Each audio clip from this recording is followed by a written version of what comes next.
Tri-County tow truck community rallied today in honor of one of their own after an accident that took the life of Timmy Piegler. It happened on September 13th, 2022 on the James Island Connector. Piegler's family and peers now calling for change after the man who disregarded the move over law got what they call a slap on the wrist. Meredith Blair has the story. A $500 fine and no jail time was the outcome of today's hearing for defendant Barry Pritchard.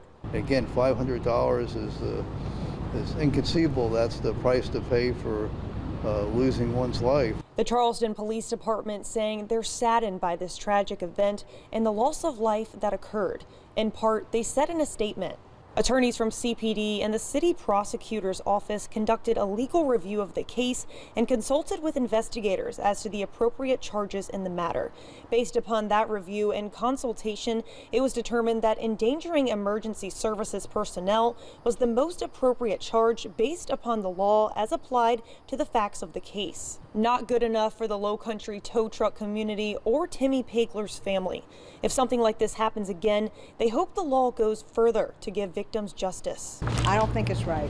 I think the law needs to be changed. I'm here for him. It's too late for him, but not for them. And I'm gonna fight for him.